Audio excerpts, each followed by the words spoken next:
I'm Lee Brown and you're watching A News. Let's take a look at today's top stories. Britain, Canada, Australia and Portugal recognise a Palestinian state. I will never let your legacy die. Charlie Kirk's widow gives a tearful address at her husband's memorial. And Brussels airport continues to face disruption after a cyber attack.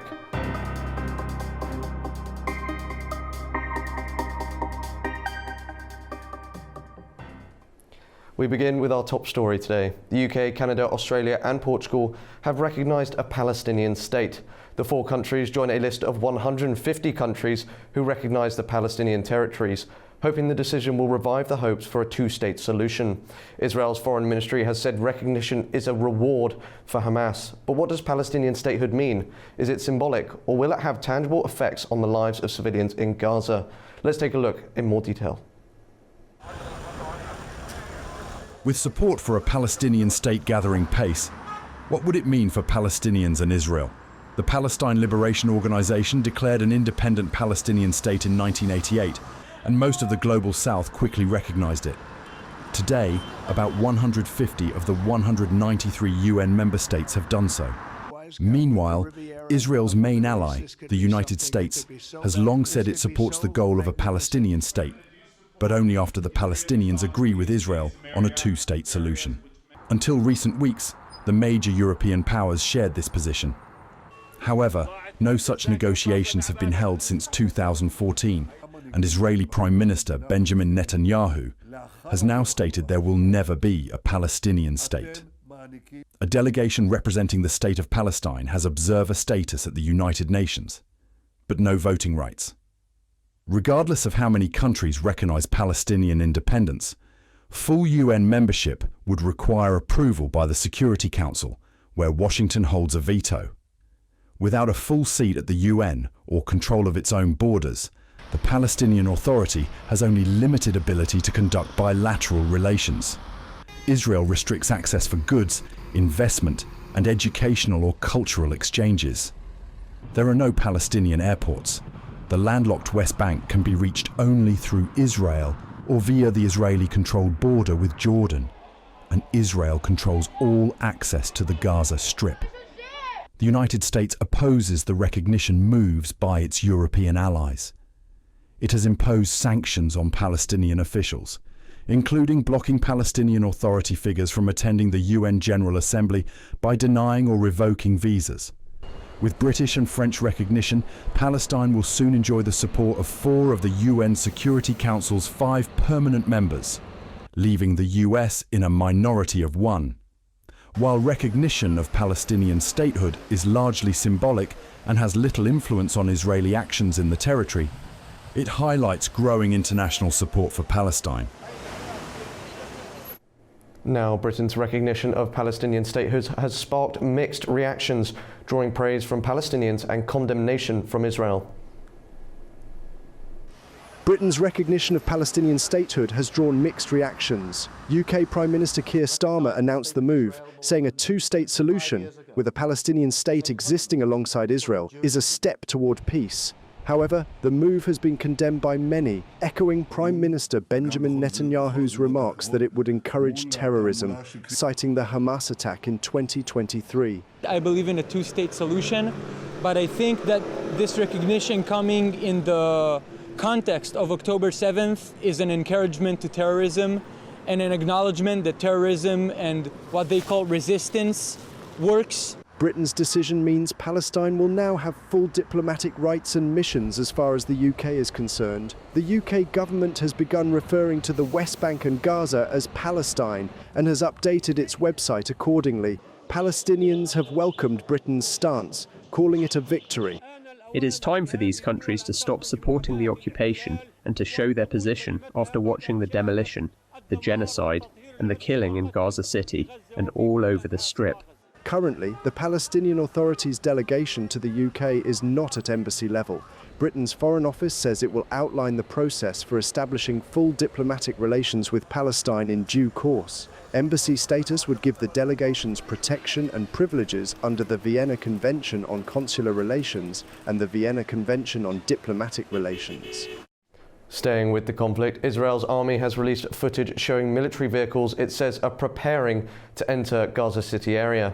The announcement comes amid criticism that has prompted some of Israel's Western allies to declare they will formally recognize a Palestinian state ahead of the annual UN General Assembly gathering this week.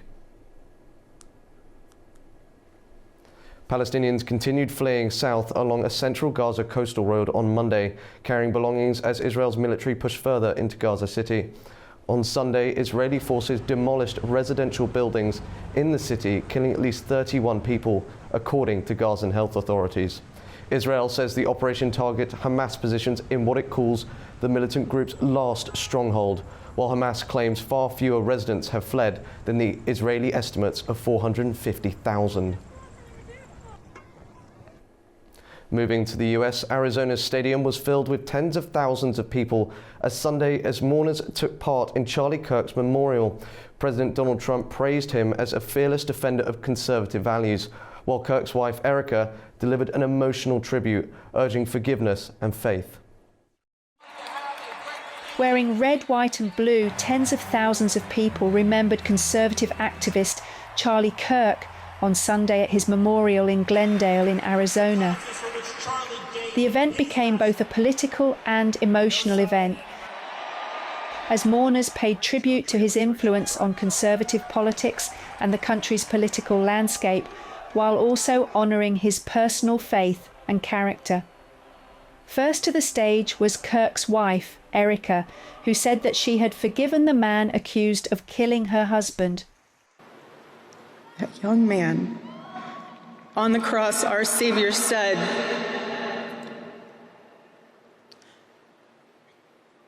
"Father, forgive them, for they not know what they do." That man, that young man, I forgive him.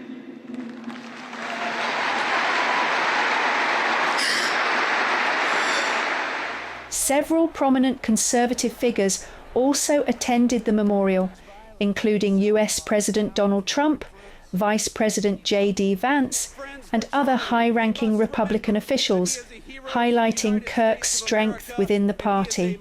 President Donald Trump condemned the attack that killed Kirk on the 10th of September and highlighted ongoing investigations into political violence. As you know, the depraved assassin who planned and executed Charlie's killing has been arrested and charged with capital murder. God willing, he will receive the full and ultimate punishment for his horrific crime. It's a terrible thing. Because you can't let that happen. You can't let that happen. You can't let it happen to a country. The Department of Justice is also investigating networks of radical left maniacs who fund, organize, fuel, and perpetrate political violence. While the memorial drew to a close, Kirk's influence on the conservative movement and his personal legacy continued to resonate with supporters across the country. Looking elsewhere in the US, this year the United Nations marks 80 years of existence, with world leaders gathering in New York for the opening of its annual General Assembly. Nearly 150 heads of state and government personnel are expected to take to the stage next week. But the global organization faces some of the gravest global challenges since its creation in 1945. Every September, the United Nations General Assembly provides a unique platform, one hall where every country, large or small, has a voice. This Tuesday marks the start of the 81st session under the theme Better Together, 80 years and more for peace, development and human rights. The UN was founded in the aftermath of the Second World War with just 51 members. Today it counts 193 states, plus observer delegations such as the Holy See, Palestine and the European Union. Its purpose remains rooted in preventing conflict, promoting human rights and fostering international cooperation. By tradition, Brazil is always the first to address the Assembly, followed by the United States as host nation. After that, the order is set by rank and registration. This year, speeches are expected to be dominated by war and humanitarian emergencies. In Gaza, famine warnings have already been issued as the conflict between Israel and Hamas nears its second year. Israeli Prime Minister Benjamin Netanyahu will speak next week, while Palestinian President Mahmoud Abbas will only appear by video after being denied a US visa. Ukraine will also be center stage. President Volodymyr Zelensky is scheduled to address the assembly on Wednesday, with Russia's Foreign Minister Sergei Lavrov taking the podium on Saturday. Meanwhile, the Security Council will convene a high-level debate on the war. Other key speakers include Iran's President Masoud Pezeshkian, who arrives amid urgent talks over Tehran's nuclear program, and Syria's interim president Ahmed al-Sharaa, given a rare UN travel exemption despite his group remaining under sanctions. His appearance will mark Syria's first post-Assad debut after more than a decade of civil war. Alongside conflict diplomacy, the agenda stretches across the world's other challenges. Climate change will again be a rallying call, especially from small island states most threatened by rising seas. But critics say its structures still reflect the world of 1945, not the multipolar reality of today. Proposals under the UN 80 Reform Initiative aim to make the organization more efficient, cut duplication across thousands of mandates, and place staff closer to the communities they serve. At the same time, there is growing debate over who will replace Secretary General Antonio Guterres when his mandate ends in 2026. The choice will again fall to the Security Council's 5 veto powers, raising familiar questions about legitimacy and balance. A Russian morning assault on the southeastern Ukrainian city of Zaporizhia killed 3 people and injured 2 others. City authorities said Russian forces dropped at least 10 aerial bombs on the city, home to roughly 700,000 residents. Footage released on Monday by Ukrainian authorities showed vehicles and buildings burning while emergency personnel conduct rescue work amid the rubble of a building. The attack damaged several apartment buildings and homes, as well as non-residential buildings. Ukraine's Air Force said it downed 132 drones launched by Russia overnight.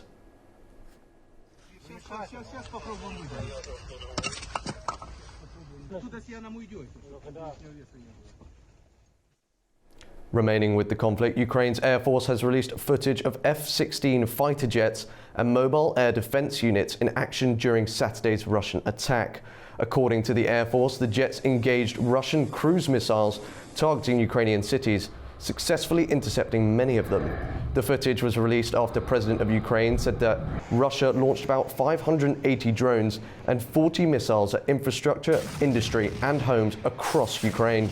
Ukraine's Air Force said its defenses brought down 552 drones and 31 missiles.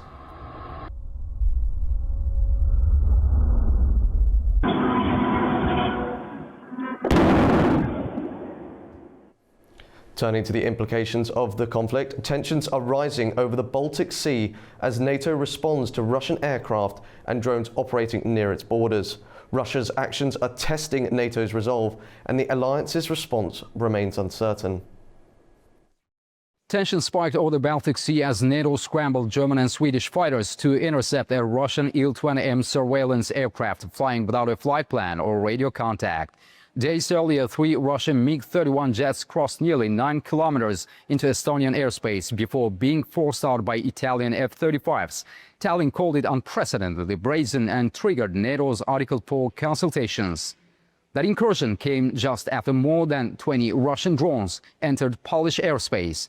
NATO jets and defenses shot many of them down in what officials describe as the most serious spillover of the Ukraine conflict into NATO territory so far. In August, US and German officials also reported Russian-linked drones flying over supply routes in eastern Germany, gathering intelligence on how weapons move into Ukraine. Looking back, in 2015, Turkey shot down a Russian Su-24 after it briefly crossed its airspace from Syria. That pilot was killed, Russia retaliated, and Europe did not offer strong backing to Ankara, leaving Turkey largely isolated. Now, from Baltic skies to German supply lines, Russia is pushing at NATO's edges. The question is no longer whether these moves are accidents, but how far Moscow is willing to push and how far NATO is prepared to let it go.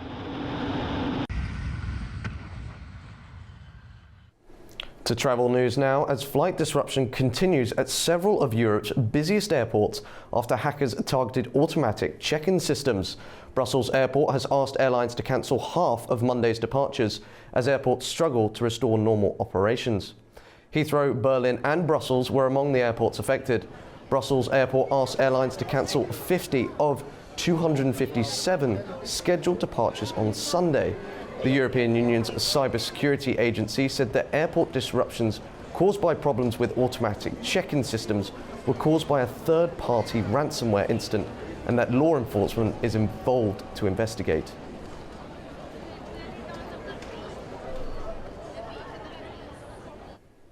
Now we turn back the clocks where on this day 45 years ago the Iran-Iraq war began, an 8-year conflict initiated by Saddam Hussein that claimed around 1 million lives. Even after the 1988 ceasefire, its impact lingered, leaving deep scars that continue to shape the region's history and politics. Today marks 45 years since the outbreak of the Iran-Iraq war, a devastating conflict that lasted from the 22nd of September 1980 until the 20th of August 1988.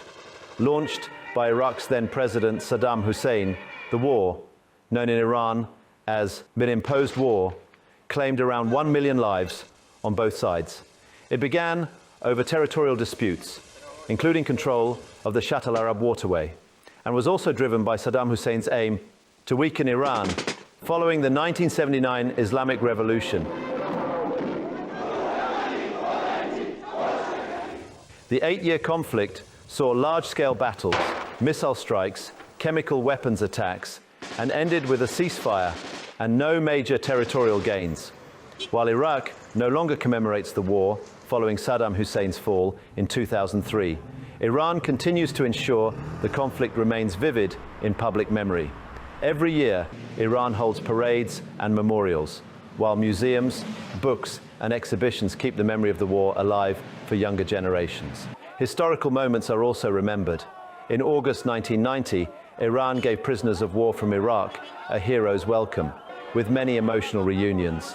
Similarly, the bodies of soldiers who fell on both sides were exchanged, highlighting the human cost of the conflict and ongoing efforts at reconciliation. The Iran-Iraq war left deep scars on both nations with immense human and economic costs and remains a defining chapter in Middle Eastern history.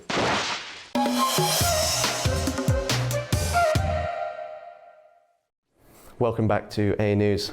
The UK, Canada and Australia have officially recognised a Palestinian state, with British Prime Minister Keir Starmer saying the move aims to, quote, keep alive the possibility of peace and revive a two-state solution.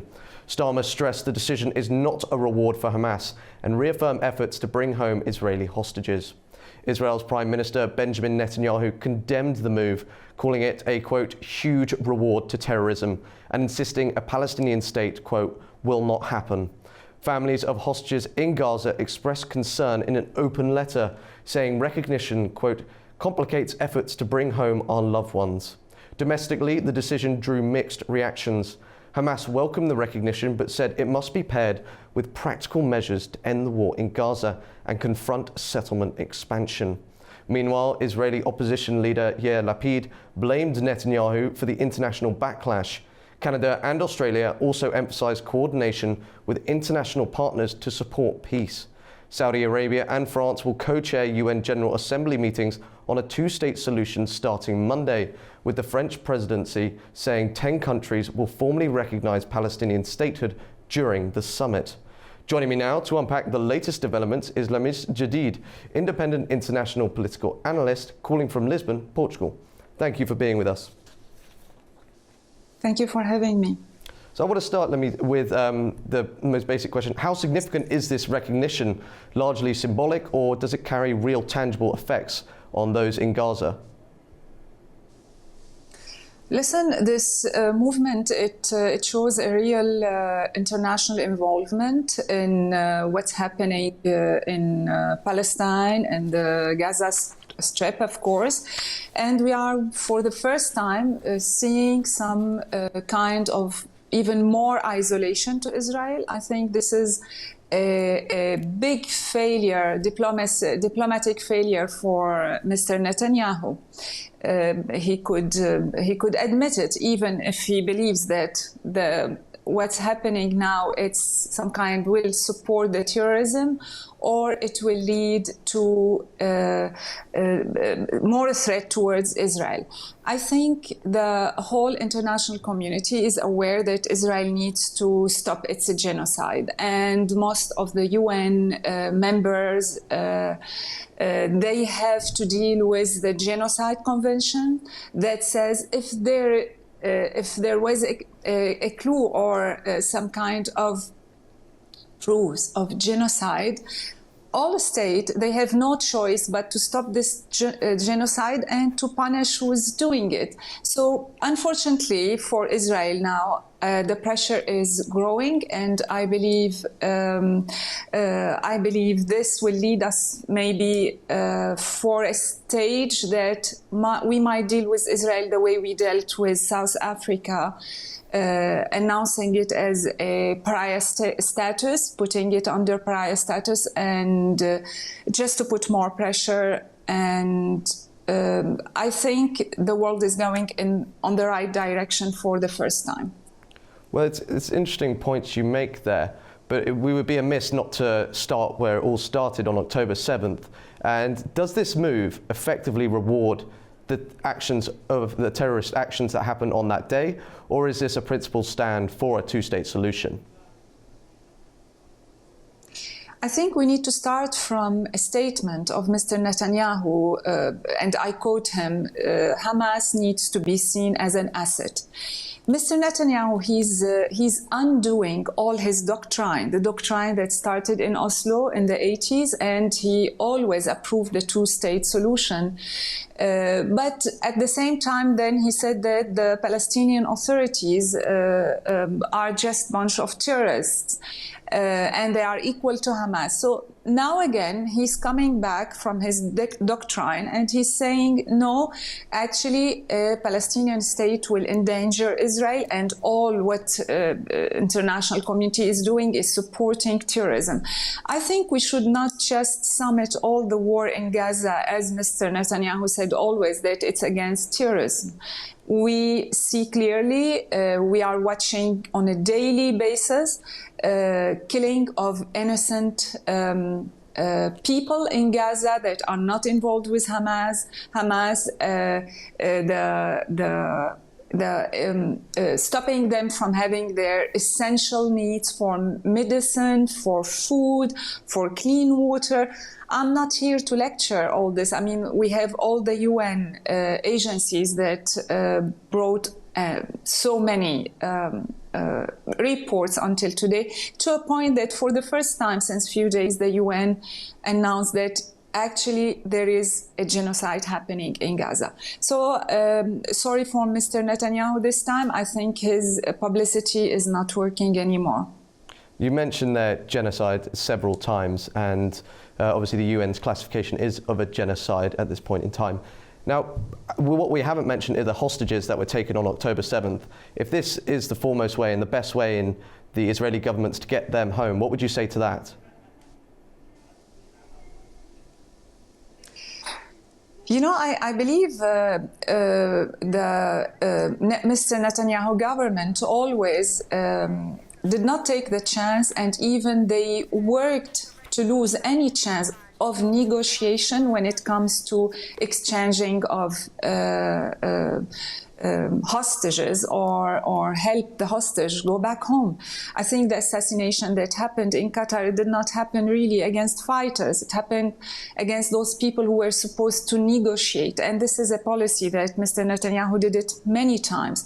They are targeting those who want to talk, and those who are putting diplomacy, and those who were able to compromise or do some kind of deals. I do not see that what's happening now might help in returning the hostage in any way.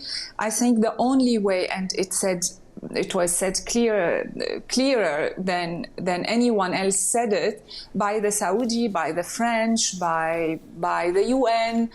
Everybody mentioned that we need a ceasefire, and then we will have a deal of exchange hostages, of course. And I think Mr. Netanyahu just blew it all off. I want to take it back now to the actions of the top line today. The Palestinian mission to the United Kingdom is holding a special ceremony that will include raising of the Palestinian flag, followed by remarks from key representatives. What's your reaction from this? This is an act, a symbolic act, I believe, that is supported today by the United Kingdom, that is supporting the initiation of this political process that we call it statehood of Palestine. I think it is something that we cannot imagine happening today, of course. It's for the future, because we cannot just ask for a Palestinian statehood while we are just committing genocide at the same time. This is just the skeleton of a political process that when the whole society, international society, is ready to admit the existence of and support also the existence of a Palestinian state, which Gaza is part of it, by the way, then we have some kind of columns that we could build on. Of course, this is also being stated by the French president, Mr. Macron. He said it also clearly that, okay, we will have a state, but it will be with no army, and it will be UN under UN control.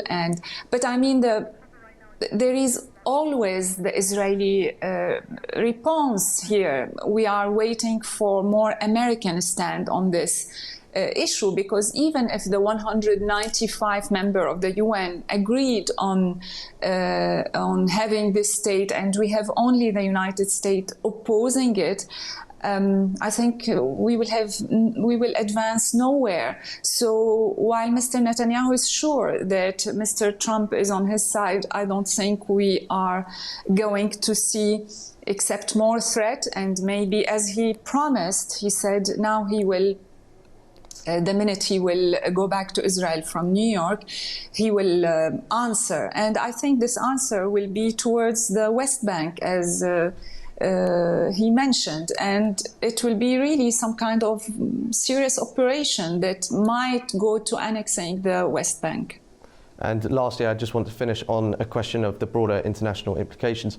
So we've got, like you say, the US opposing this, but we also have the G7, and like we've seen the UK recognising, but we haven't seen other members of the G7, like Italy, for instance, recognising a Palestinian state. Could this worsen the future of those in Palestine? Does this division make it harder for a Palestinian state to exist if the international community is not as united as the headlines are sometimes suggesting? Absolutely. We could speak about the non-existence of the international community today. We all know that there are divisions in the European Union itself. There are divisions in the Western atmosphere.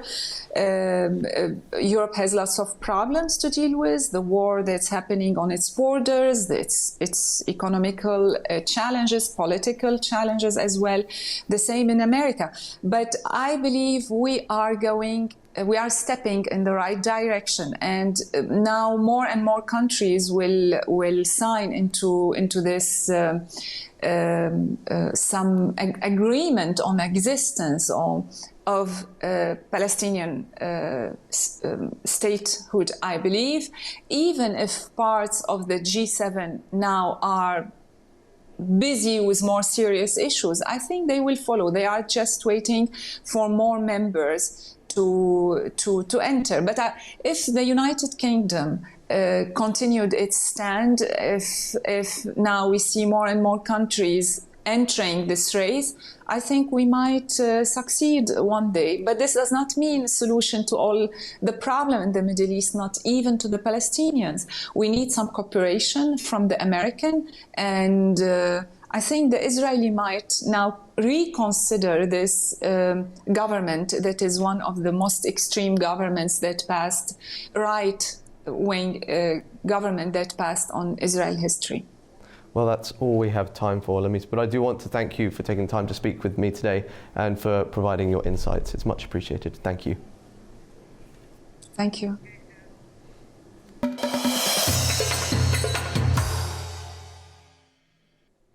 Welcome back to A News. Now let's take a closer look at the key stories shaping the region. Now, Turkish President Recep Tayyip Erdogan has arrived in the United States ahead of the 80th session of the United Nations General Assembly in New York. His visit comes at a pivotal moment as world leaders gather to discuss pressing global challenges, including conflicts in the Middle East and international cooperation on trade and security. Turkish President Recep Tayyip Erdogan has arrived in the US ahead of the 81st UN General Assembly in New York, where world leaders will discuss global challenges, including Middle East conflicts and trade and security issues. Erdogan and First Lady Emin Erdogan were greeted at John F. Kennedy International Airport by Turkey A's senior diplomatic representatives, including the country's permanent representative to the UN, the ambassador to the United States, and the consul general in New York. A welcoming crowd carrying Turkish flags also received the President and First Lady at the Turk Evi Center, also known as the Turkish House. Erdogan is scheduled to address the General Assembly on the opening day of high-level talks, where he is expected to highlight significant developments in global diplomacy, including growing international support for the recognition of the State of Palestine. His agenda at the UN includes bilateral and multilateral discussions, with a particular focus on strengthening cooperation in trade, investment, and the defense sector. In addition to addressing the Assembly, Erdogan will hold meetings with numerous world leaders on the sidelines of the General Assembly. Among the scheduled engagements is a visit to Washington, D.C., where he will meet with US President Donald Trump to discuss regional security, economic ties, and strategic cooperation. The president is also expected to meet with Syrian President Ahmed al-Sharaa, marking a significant diplomatic interaction following al-Shara's recent visa approval to enter the United States and his first address to the General Assembly since taking office. Analysts note that Erdogan's participation in the 81st UN General Assembly reflects Turkey A's growing role in regional diplomacy, particularly in the Middle East, as well as its efforts to expand its influence in international trade and security matters. Now, Turkey has terminated additional tariffs imposed in 2018 on US imports, ranging from passenger cars to fruits, the country's official gazette said on Monday. The Ministry of Commerce of Turkey also released a statement emphasizing the country's commitment to protecting its interests and staying firm in its policies. The decision, published in the official government gazette, lifts duties on 33 categories of goods, including alcoholic beverages, passenger cars, tobacco products, and cosmetics. The move coincided with President Recep Tayyip Erdogan's visit to the United States.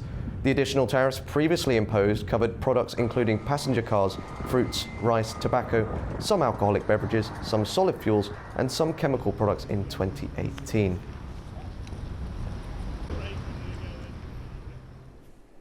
Looking to regional diplomacy, Donald Trump is demanding the Taliban return control of Bagram Air Base to the United States, warning of, quote, bad things if Afghanistan refuses.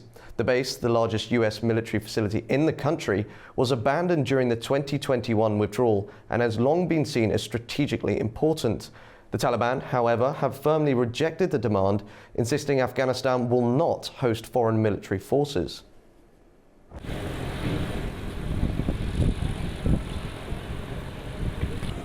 Bagram Air Base, once the main hub for US military operations in Afghanistan. For 2 decades, it hosted American forces and served as the largest US base in the country. About 40 miles north of Kabul, Bagram housed long runways, aircraft hangars, and tens of thousands of troops. American forces abandoned it in 2021, just before the Taliban took back power. Now, Donald Trump says he wants it back. He first brought it up during a trip to the UK after meeting Prime Minister Keir Starmer, and has since been repeating it. Are you asking President to rule out U.S. boots on the ground to get Bagram back? We won't talk about that, but we're talking now to Afghanistan, and we want it back, and we want it back soon, right away. And if they don't do it, you're going to find out what I'm going to do.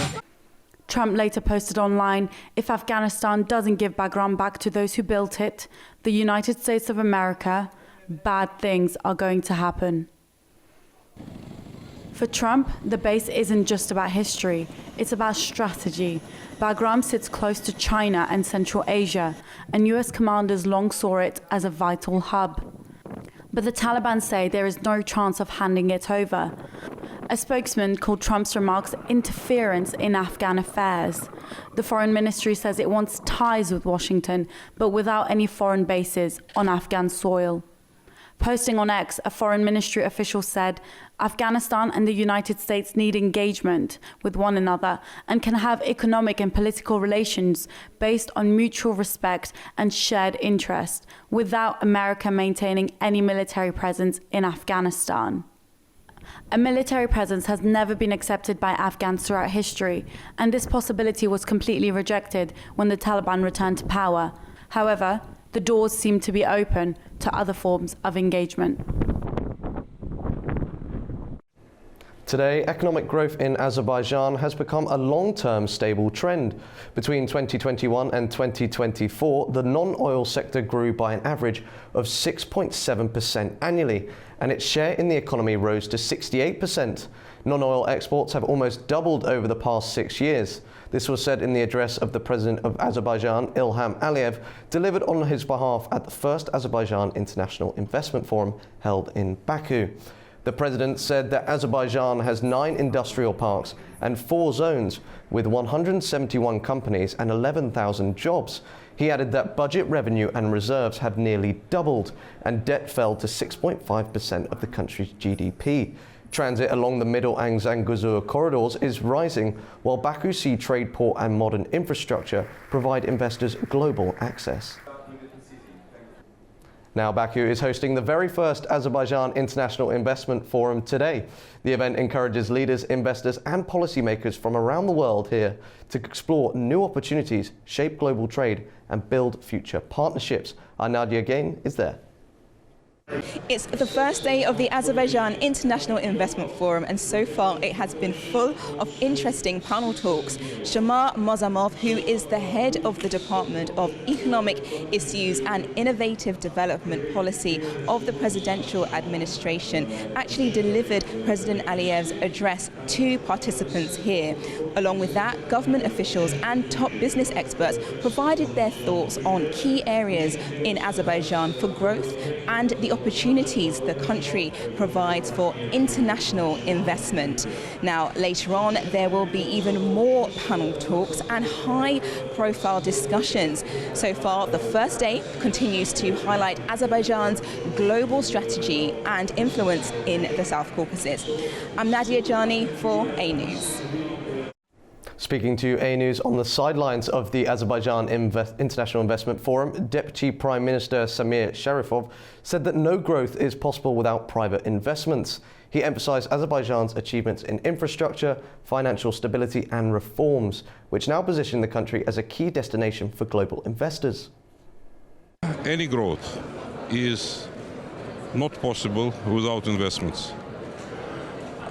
Investments can be public, that is financed from the state budget, and they should be private as well. So our goal now is to bring more private investments. Our goal now is to complement public investments that Azerbaijan has been doing for the last 30 years into its economy, now with more private investments. For this to happen, during the previous years, the government of Azerbaijan, under the leadership of President Ilham Aliyev, implemented large-scale reforms. Armenia's ruling Civil Contract Party has chosen a new leadership board, re-electing Prime Minister Nikol Pashinyan as party leader. At its Congress on the September 20th, the Civil Contract Party elected a 20-member board, mostly made up of lawmakers and senior officials.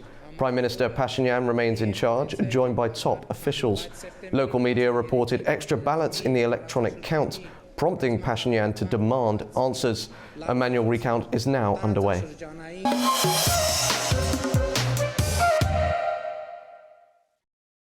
Welcome back to A News. Now, Turkish President Recep Tayyip Erdogan is visiting the United States to address the 80th session of the United Nations General Assembly and to meet US President Donald Trump at the White House on September the 25th. During his UN address, Erdogan plans to highlight humanitarian crises, including issues in Gaza, and advocate for the recognition of Palestine and the two-state solution.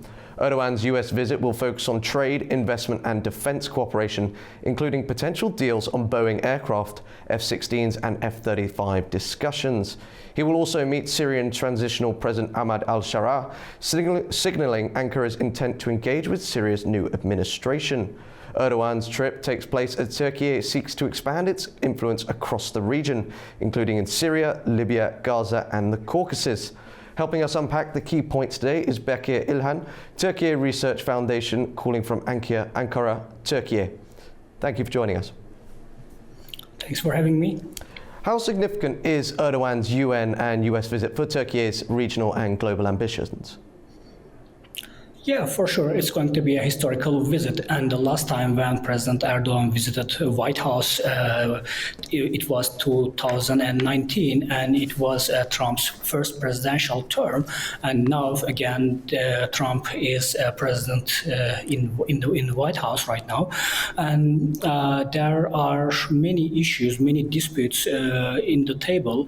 And I would say that we can address Turkish-American relations at two levels. One is bilateral level, the other one is regional security level. To start with bilateral level, I would say the issues will be CASA sanctions, Turkey's F-16 purchase, and Turkish re-entry to the F-35 program. On the other hand, we have regional security context. I think it's also very important, and President Erdogan will also handle and discuss these issues with President Trump. And at the regional level, I would say that three main issues will be on the table. One is Gaza, second one is Syria, and the third one is the war in Ukraine. I think both presidents will be able to discuss these issues in detail. And I think, of course, not all issues will be easily or automatically be solved with this meeting, but I think that going forward, there will be big steps, and also some of the issues or disputes will be solved. And I think that's why this meeting will be a historic meeting between Turkey and the United States. Well, you made some interesting points there, and not least the issues of the war in Gaza and the war in Ukraine. Now, Turkey does have the fortunate position of being able to have any world leader sit down with them, so it seems. So might Turkey reignite itself as a mediator for Ukraine-Russia conflict again, and maybe due to Israeli's actions in Qatar, offer itself as a mediator in the Israel-Gaza conflict? Yeah, as you said, that Turkey has always been an important actor in mediating the conflicts, but I think Turkey's role, considering the war in Gaza, considering the war in Ukraine and Syria, Turkey's role is going beyond being just a mediator country. Turkey is a strategic partner, is a strategic actor on these conflicts. For example, take the war in Ukraine. Turkey, of course, tries to, make connections between Russia and Ukraine, but on the other hand, Turkey is a strategic actor on this conflict because, Turkey has a cause with the Black Sea, and in terms of Black Sea geopolitics, Turkey has also its interest in the war in Ukraine. On the other hand, we have Syria as well. Syria is very important, and I would say the number one agenda in Turkish foreign policy right now. Turkey seeks to territorial and political integrity in Syria, and Turkey invested too much in Syria, just considering the civil war. And I think, just going beyond being a mediator country, Turkey is also a strategic actor. Turkey is a strategic site on this matter as well.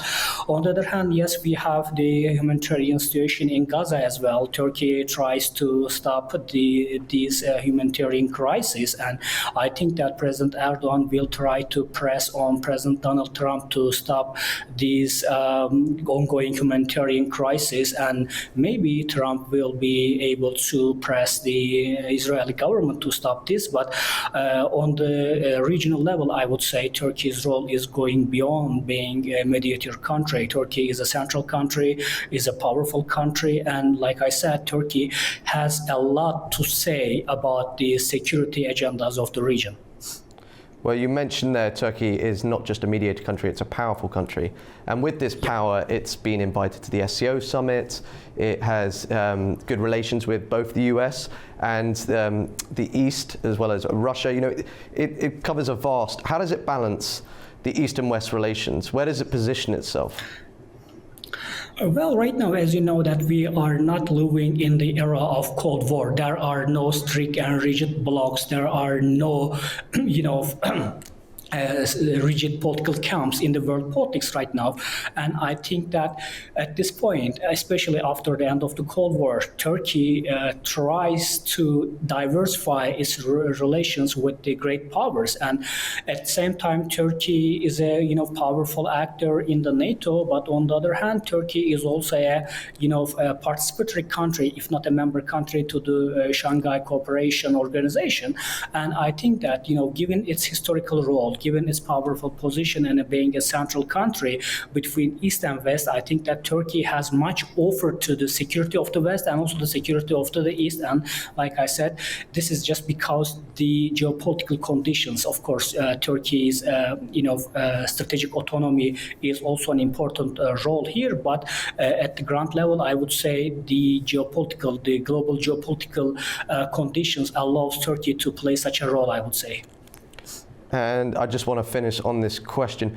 Now, meeting with Donald Trump later on in the week, what will a good outcome be for Erdogan? It's unlikely, and I do use this cautiously, that he will be able to convince Donald Trump of anything to do with the Israel-Gaza war. What would be a good outcome for Erdogan? Yeah, I would say two issues are critical. One is Turkey's readmission to the F-35 program, and the other one is Syria. And beginning with the Turkey's readmission to the F-35 program, I would say it's going to, if it happens, it will be a huge success for President Erdogan, because F-35s are various, strategic weapon systems, and Turkey, after purchasing, S-400s from Russia, the United States just exclude Turkey from the program. And right now, if this issue can be solved, I think it will be a big gain for Turkey. On the other hand, there is Syria, and Syria is also an important agenda in Turkish foreign policy. Like I said, Turkey's position is here very clear. Turkey seeks to territorial and political integrity in Syria. No confederalism, no federalism, just a unique and united Syria. And also another point would be for sure Gaza, and the ongoing humanitarian crisis is worsening right now. And I think that if President Erdogan can convince Trump to stop Israel, it would be also another gain for Turkey and for the regional peace, I would say. Well, Bekir, I want to thank you for taking time to speak with us today, and your insights are greatly appreciated, and I hope to have you again on soon. Thank you. You're up to date with the world news for the hour. Thank you for watching, and stay tuned to A News.